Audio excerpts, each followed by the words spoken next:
Hi, everybody. My name is Stephanie, and I am the corporate mystic, and I want to welcome you to From Illumination to Innovation. This is a special series that we're doing on Generation Jeopardy, and I'm going to toss it over to my co-host to tell you a little bit more and introduce our guests.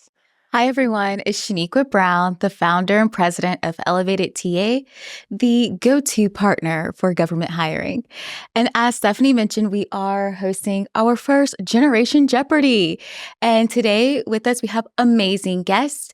Would you mind introducing yourself, giving us your name, where you're from, what you do, and the generation you're representing? Ladies first. Thank you, Ted. Hi, everyone. I'm Victoria Grandery. I'm a trust and vulnerability coach. I'm originally based out of New York, and I represent millennials. Excellent. Or avocado eaters. That was good. And good afternoon. I'm Ted Herman. I'm representing the baby boomers. I'm a retired aviator. This is me. And I'm here to hold up my end of the deal for the old folks. Excellent. We are so excited to have you here. Well, y'all, this is a pretty traditional Jeopardy game, and we're going to jump right into our game of boomers versus millennials. Let's get started. And I'm going to introduce the topics. Your topics today will be pop culture clash or crush, gatekeepers, currency, double letters, and facial recognition. We didn't do, we should do rock, paper, scissors really quick. Go ahead. Rock, paper, scissors, y'all. Let's see who starts. Okay. Rock, paper, scissors. We did the same thing. Rock, paper, scissors. Oh, awesome. Look, you're already aligned. Rock, paper, scissors. Oh, okay. Keep it up. Yeah, this is beautiful. Rock, paper, scissors. You're more alike than different. We're in sync. Rock, paper, scissors. Oh, come on. You got it. Excellent. Go ahead. I won. Our boomer is starting, but I just want to point out, y'all, that we have already proved our point. We are more alike than we are different. Okay. Yeah. All right. So, Ted, if you'd like to make a selection from the board. Currency for 10. Currency for 10. This retirement savings plan shares its name with a classic 90s pager code for LOL and helps you save for those golden years. 401k? No. And we have, what is a 401k? Oh, okay. I will remind you, if you can pose your answer in the form of a question. What is? What is a 401k? Good job, but that will be 10. I'll give you 10 points. 10 for Ted. Yes. Let's stay with currency. Currency for 20. This app lets you split the bill, pay your friend back for coffee. Yes. What is Venmo? What is Venmo? Excellent. This is so exciting. Victoria, you sure go. Let's go 20 for facial recognition. 20 for facial. Ooh. Name this person. Ted. Mark, who is Mark Zuckerberg? It was Mark Zuckerberg. Excellent. Let's go with double letters for 10. Double letters. A possibly risky mortgage payment or a hazardous decoration.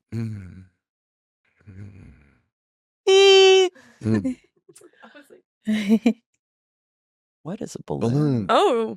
So double letters are words with sure. double letters in it. Okay. Oh. Okay, Yeah, got I should have Gotcha. explained that.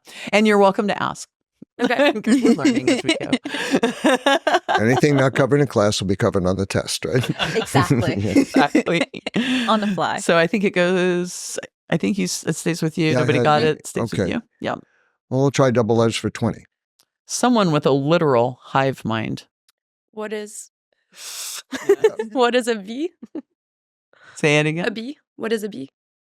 Is a bee someone with a literal hive? Who's a person? Ah. You're on the right track. You're on the right track. Mm. Do-do, do-do, Mm.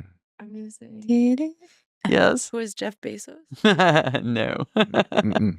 What is a beekeeper? Beekeeper.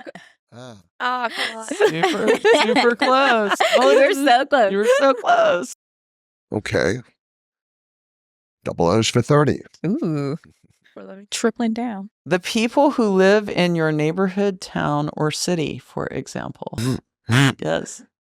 Your peers? No. Good guess. Good Mm. guess. What is you're on the- community? Mm-hmm. What is community? So, All right. Ted? it's all right. Pop culture for 10. That's Part of this is for us to all learn from, right? Right, Like, yeah. we're exploring ideas. This legendary 1969 event delivered three. Yes. what was Woodstock? What is Woodstock? Yay. Absolutely. It did not work out well for the millennials. There's a backstory. Ooh, interesting. So I just need to let you know, for some reason, orange isn't graying out, and I don't know why, but Okay. we've done orange for 10, so Okay. I'm going to keep the cursor over it. Go ahead. Pop culture for 20. A seemingly plotless 90s comedy TV show about a group of random, awkward. Yes. What is Seinfeld? What is Seinfeld? Oh, you say unpleasant? You think they're pleasant? So just so you know that a lot of these descriptions literally came directly from things like Wikipedia. Like yeah, these are not my. I thought about it and I was like, they're not unpleasant. No, they were literally described as to an be fair, unpleasant group of you people. are from New York. Yeah, that's why. Well, I'm from New and York, I gotta too. say, I love New Yorkers too. So, but I think they kind of all came together in their own special way. Yeah, if you yeah. will. Yeah, So we've got grayed out on the 20. Great. So we know we're done there. Okay. So go ahead. Pop culture for 30. The social media platform that perfected the art of the selfie and the hashtag was launched in 2010 and yes, What Victoria. is Twitter? No. Do you have an alternate? Then I'd say, what is Instagram? There. Yeah. Because hashtag was Twitter. Yes, But but it I think didn't have the Instagram. selfie. I think Instagram perfected it. Mhm. Like they took it to the next level. They were- Victoria's on Okay. you then. Stay in this column for 40. Pop culture. Ted. What? That's her. It's Victoria's. Uh-huh. What? You've been winning, but I broke the streak. We, Because, we wait, gave, what? we I'm gave not- it to Victoria on this Oh, round. I'm sorry. I'm sorry. No worries. No No worries. worries. I'm just kidding. It's okay. You were used to winning, and it's fair. It's fair. Yeah, I was trying to break this streak. I'm sorry. You're accustomed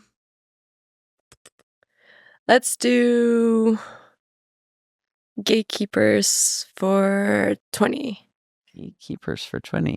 The person who keeps the players on the opposing. Yes. Mhm. Who is the goal? The It's goalie. the goalie. Go ahead. I'm gonna go gatekeepers for 40. Ooh, big Jumping around. Before your resume is ever seen by a human being, it has to have these very important elements that can feel like digital gatekeepers. I'm like, All right. I'm like having Beep. What are keywords? Oh, that's Words. okay. Yeah. If you don't have the right keywords, nobody's going to see. I didn't even know that was like, Gatekeepers are things that hold us back, yeah. Mhm. right? Or move us forward, push us through. Whose turn? It's on you, Victoria. Me? Mhm. Okay. So I'll do gatekeepers for 30. In Greek mythology or Harry Potter, a three-headed dog who guards the gates of the underworld or the Philosopher's Stone, and we will accept either name. We will accept the Greek name or the Harry Potter version. Yes. Who is Siberius? Yeah, I'll give you that on it's Cerberus. Cerberus. Yes, or Fluffy. Fluffy and Harry Potter. Yeah, Uh-huh. I guess. That's the name in Cute. Harry Potter is Fluffy. Oh. And I just want you to know that I created this monstrosity of a three-headed pug. Oh. I thought it was beautiful. I actually don't think it's a monstrosity. It looks cute. I really, really like it a lot. There's a future in that. There's a feature. Don't show it to the people who make. It's on you, Pets. Victoria. Okay, go ahead, Victoria. Ooh, Third- gatekeepers didn't block out, but we've done Okay. that one, so I'll keep it over there. So 30 facial recognition. facial recognition for 30. Name this person. Ooh, Ooh, Ted. Give It was it to Dolly Ted. Parton. Yes, sir. Ooh. He was on the ball. Quick with the draw. Show a pilot a good-looking woman, and what happens? It was Dolly Parton. Okay, that one and that one are both called. Okay. Okay, so facial recognition for 40. Name this. Of- Excellent. Who is Shrek? Beautiful. I was like, I'm losing my. You're like, I'm getting in this. Excellent. Well done. Well done. Let's do 40 double letters. Wordy double letters. Going back to the making something brighter. Illuminate? What is illuminate?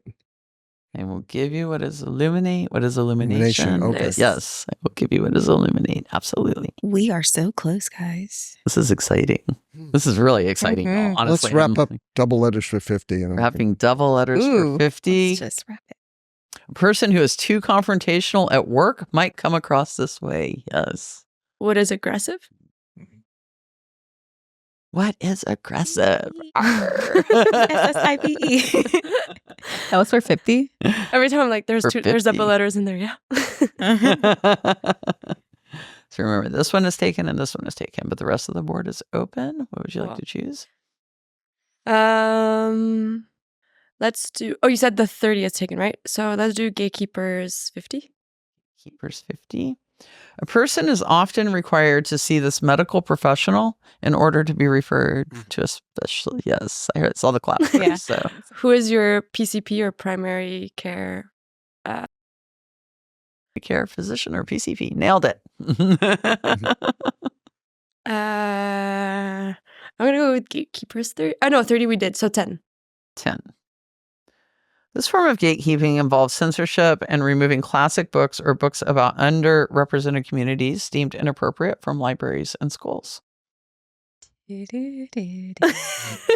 Yes. what is censorship? Close. It's Think of the context of books being removed from libraries. Mm-hmm. And it's current news. I know. I'm don't know what word it I'm like, What are book Oh. bans? What are book I bans? was gonna use the word washing, something washing, like, instead of greenwashing. Okay. I think it's still with you to call. Yeah. I wanna Let's redesign it do right now. facial recognition 50. Who is Ronald Reagan?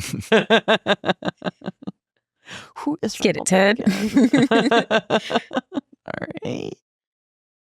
Back to you, 10. Back to you, Ted. Uh-huh. And facial recognition for 10 is gone already, right? That- No, I don't didn't go away? think so, actually. Let's close it out. Facial recognition for 10. I heard Who's Oprah Winfrey? this Oprah Winfrey. Lucky guess. Facial recognition is closed. Double letters are closed. Gatekeepers are closed. And 10 at the top is closed. So 10's all the way or close. What would you like to call? Pop culture for 40. Pop, pop. This Oh, that healthy was- breakfast option was deemed the millennials' downfall. Yes. Avocado toast. That's Miss Avocado.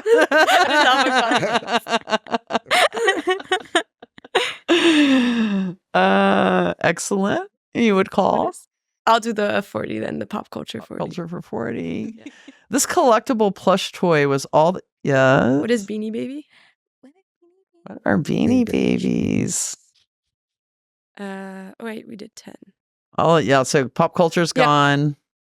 Gatekeepers is gone. We All don't we have like is your- currency. Oh, well then let's go for it. Let's do currency for 40. Acronym that is often used with redundancy. Yes. What is ATM? What is I need to do my clapping. You're like, I'm clapping. So 40 didn't go away. We see where our problem children are here on the game board. Mhm. 30 or 50 are available. Let's do 50. While we have been waiting for this American icon and abolitionist to appear on the $20 bill, In January 2024, the U.S. Mint released 3 coins commemorating her. Yeah. Who is RBJ? No. Okay. It's 50 points. I know. Who is Harriet Tubman? Exactly. Who is Harriet Tubman? Great end of game comeback there. That was, let's see, we've got one more to go. I believe it's currency for 30. That narrows it down. I believe it's, I think I'll take it for 30. I think it's currency for 30. Yeah. This new age currency comes with volatility. I was not judging, so I saw heard a movement clap. quickly. Did you clap? Well, yeah. I did a little. What is crypto? I don't know if you guys. Let me read the specify. whole question. This new age currency comes with volatility and risk, causing some people to bite off more than they can chew. What's Bitcoin? What is Bitcoin specifically? So, well, y'all, I think we concluded the game. We did with 5 minutes to spare. Victoria, you're going to advance to our finale with the other winner. So thank you so much for playing, and we'll take a quick commercial break, everyone. And then we'll come back for a little discussion with the generations. And we're back. Thank you so much, Victoria and Ted, for participating in our Generational Jeopardy game.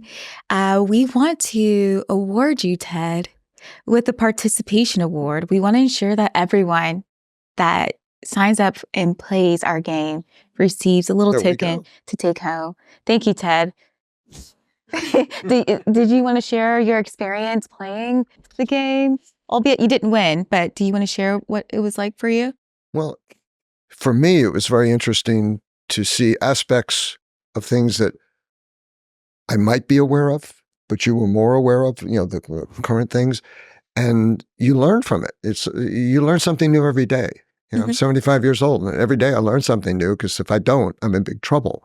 It means, you're not, no pulse, you just life. You always, I do, go into with the attitude, I'm going to learn something from someone, somewhere, somehow, and then try and share that information with people. It's such a great mindset. I just, you want to be the best friend, neighbor, person you can be. So. Well, thank you so much for that, Ted. And Victoria, as your name is true, you rang victorious. Yes. It was a setup. That's what it was. It was set up. We do want to take this time to ask more in-depth questions about your experiences as a boomer, as a millennial. Stephanie, did you have a question? Yeah, so I was sort of curious coming into this, Victoria, for you. What made you want to come out and represent your generation? What prompted that? Not everybody just jumps on a podcast, right? So what made you see this and be like, I want to show up for millennials? So full transparency, I got laid off 2 months ago, and I'm building my coaching business, and I've always wanted to share my story. So this was an opportunity. And in my previous job, I was a product manager, but also did coaching with inside the company. And I think something that as a millennial is really dear to my heart is how to make workplaces more purposeful and respectful of, I'm going to say, humans being basic needs, like sleep, movement, food, because there's some people who just skip lunch, and so I wanted to share like Gen X here. We don't know. I wanted to share what it's like to be a millennial today, just in the day-to-day, but also at work. Thank you for that. What about you, Ted? What was your sort of impetus to come out and represent for the boomers in your generation? Well, this lady I know, maybe you know her too. She mentioned this to me. It's her mom. And I'm very well connected.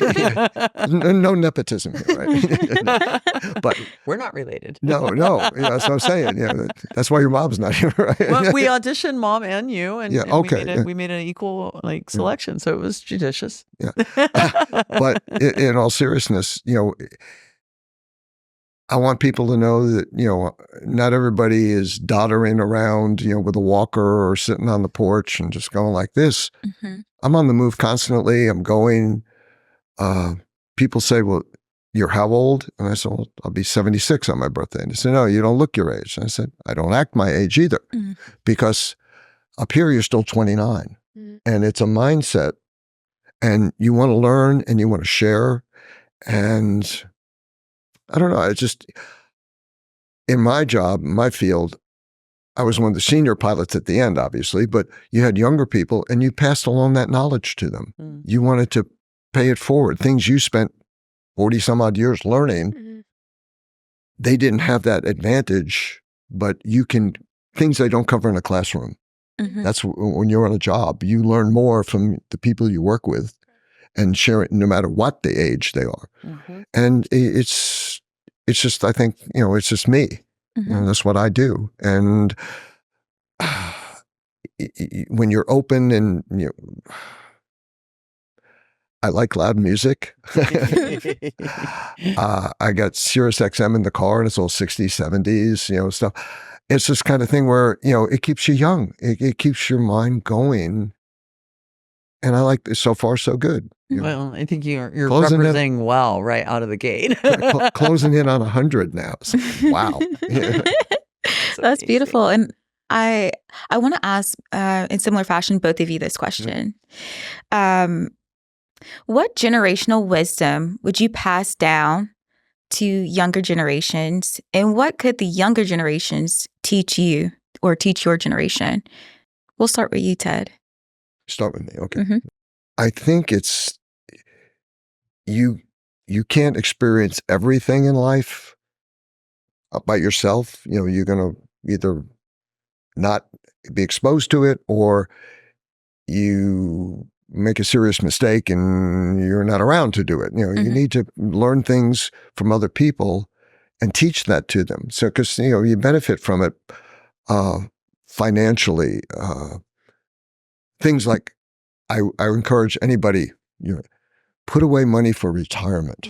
I mean, I wished my parents had done that to me at a young age, because, retirement's down the road. You're old. But the compound interest thing, when you start putting money away, you don't have to do that much at first, and you have all that time on your side. Looking back on it from 50 years, you say, wow, I wished I'd done this. I was fortunate to be able to catch up big time with the job I had, but not everybody has that chance or choice, available to them. So things like that makes a difference when you get to this point. The quality of your life is much better when you're not just depending on Social Security or whatever else you might have, because so many corporations now don't have the traditional retirement plan. Right. They phasing that out, and even American Airlines went to a 401k. They stopped, they froze it, which is right. Those of us had a lot of money in it, didn't lose it. They didn't put it to the Pension Benefit Guaranty Corporation like a lot of airlines did. But they, you need to start. It used to be a 3-legged stool for retirement. Now there's lots of legs to the stool. It's more like a puzzle with enough pieces, because people change jobs all the time now. I mean, our thing was you went with a company forever, and then you retired, got a watch and a pension. Now it's different, and that's something that you want them to. It affects the quality of your life down the road, which sometimes it's hard to see when you're starting a business and doing all these things. You're fully invested right now, and you just want a reminder, hey, don't forget about this part.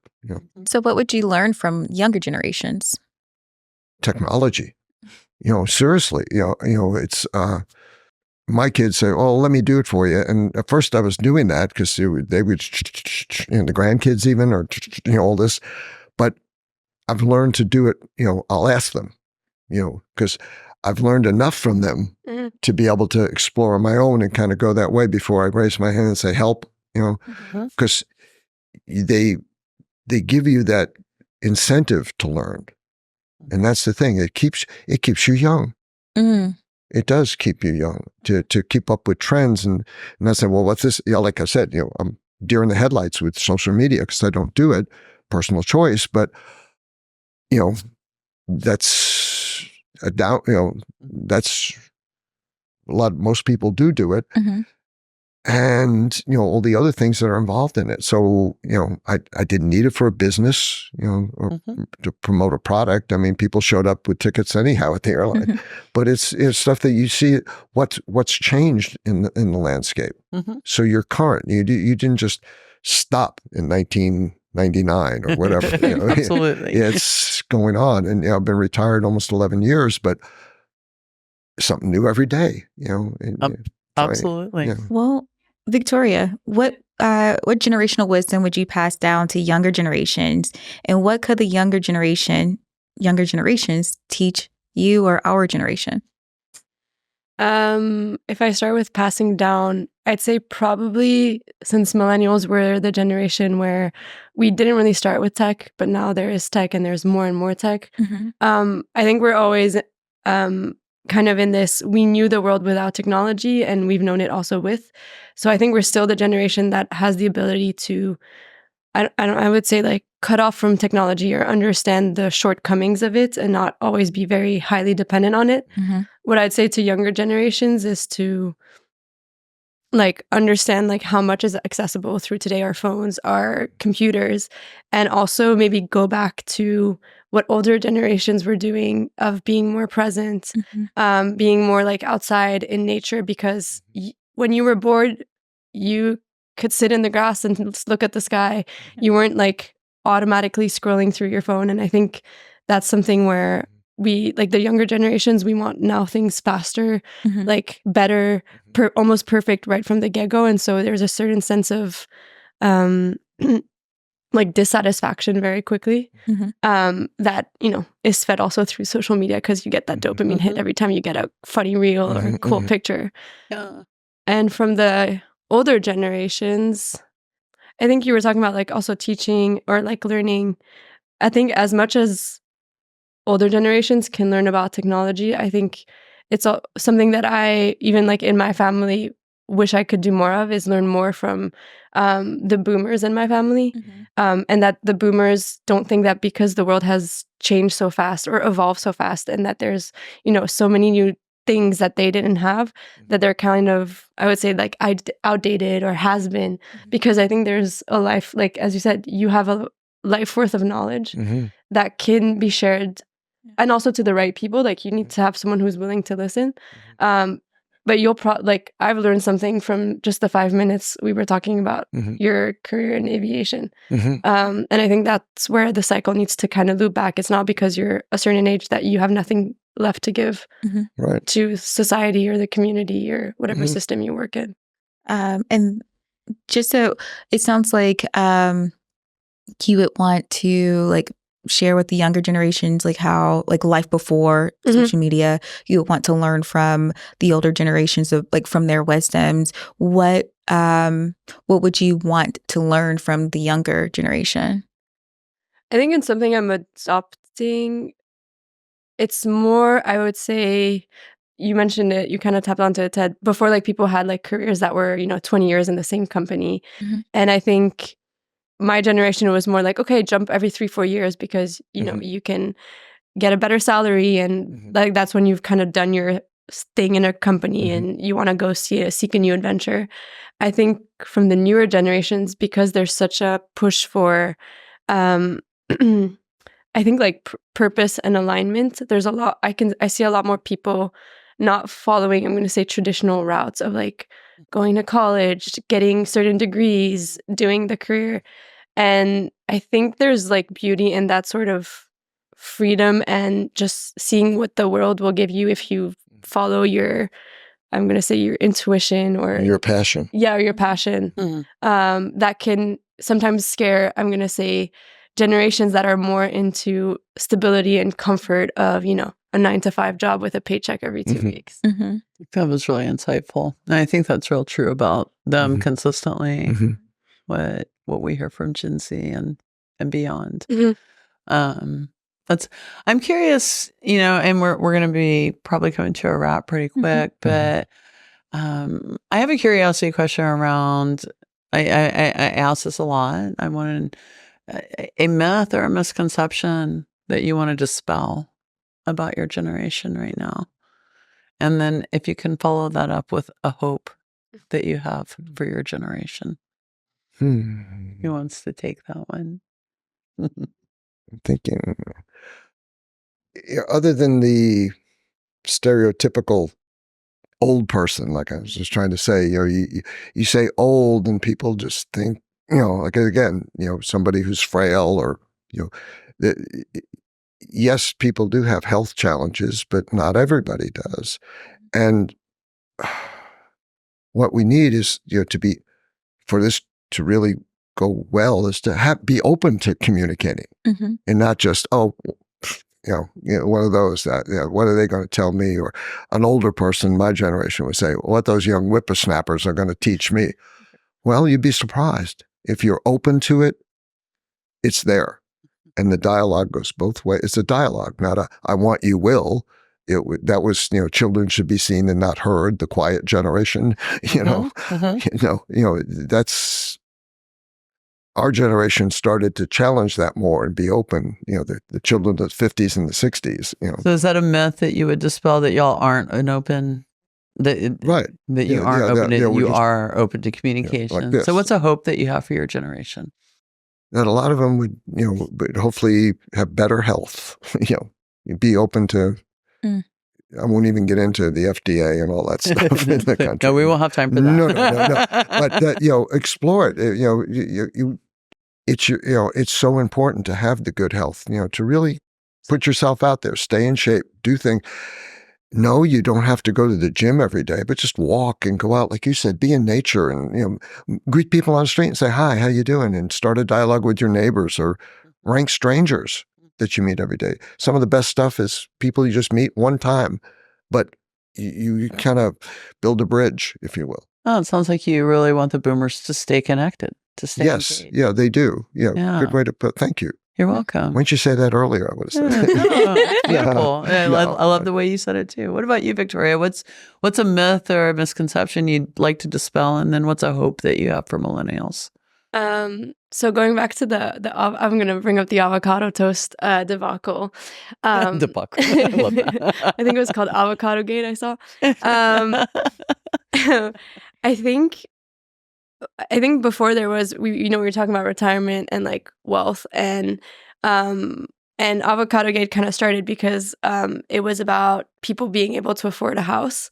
And as much as I think like today there is pressure of, because costs are higher and real estate is higher, that my generation might not be able to afford housing the way our previous generations did. I also want to say, I think there's also maybe not the same values that we put on needing to have a home. And I think that's something that before it was part of like your life trajectory. You got married, you bought a house, you got married, you had kids, you filled the house with the kids. And today when I think about my lifestyle, like, yes, I want to somewhere like that I can call home. Does it need to be a house, or does it need to be a big piece of real estate?